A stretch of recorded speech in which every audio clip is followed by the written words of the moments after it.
So I was at the library the other day and I saw a book there. And I saw it was by David Duchovny, and my brain was like, is this the David Duchovny, the actor? So, I opened it up and I looked in the front flap and I didn't see a picture of him. And then I looked at the back flap and I didn't see a picture of him. So I'm like, okay, well, I might as well look it up online. And then I did, and then I found out, yes, it is the David Duchovny.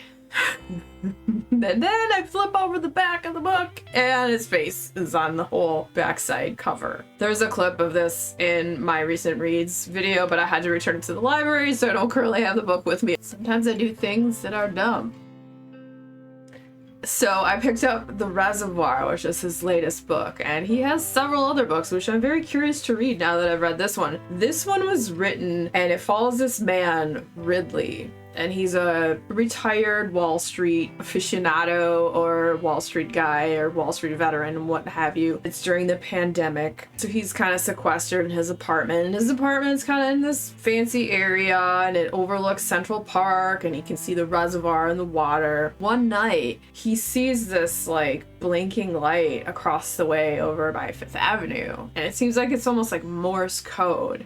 And the reason he notices this is because for several days every night he sets up his phone to take like time-lapse photos of the reservoir. At the end of the year he's gonna do something with it, it's art, and it's written in this fever dream, kind of on the edge of crazy or delusion, but not. And it has this whole like philosophical street poet vibe in the way that it's written and the way the words are spit out. It's almost like a poem, but it tells a story at the same time. It's like a freaking Beck song. That's like what my brain was like. It's like a Beck song. It was pretty wild. I didn't know that David Duchovny was an author, so this was a nice surprise, and I really enjoyed it. It's such a weird book with what happens and how Ridley views things with what's going on, and how he decides like he's gonna get to the bottom of what that flashing light is and find out who is it and why they're signaling. Are they in trouble? What's going on? Who is this person?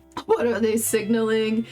And you have all these thoughts of what it is and what it means. And then so he decides during the pandemic that he's gonna make his way out and maybe go over, like watch the building and try to see like who comes in and out. Maybe he can make eye contact with someone and he'll get that vibe of like, what's going on? Is it you?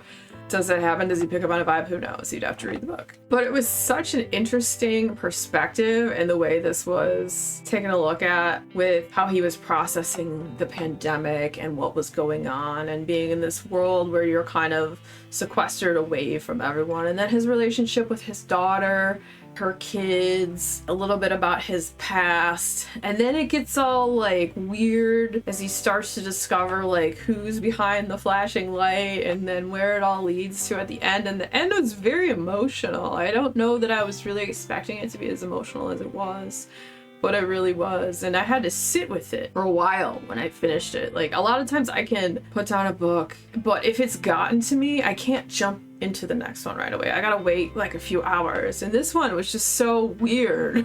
It was so weird and emotional and just like chaos energy magic going on in it that I didn't know like what exactly to think. I'm like, I like this, but why do I like this? Was it the style of writing? Was it the emotions that were evoked? There was just a lot going on of it for such a tiny little book. And I've said this before about a novella that can pack such an emotional punch, but this is done in such a strange way. I don't know that I've read anything quite like it, I'd have to say. It's real wild and it's kind of trippy, and I really want to check out some of his other stuff. There's a couple of people that I follow on social media. One of them said their favorite was about, I can't remember the title, it's like something effing Bucky Dent or something. So if you like weird fever dream, trippy, strange books that are in reality but kind of have a mindset that's out of reality, then The Reservoir by David Duchovny might just be for you. And if you like weird books, because it was kind of a weird book, the next video coming up will be about another weird book.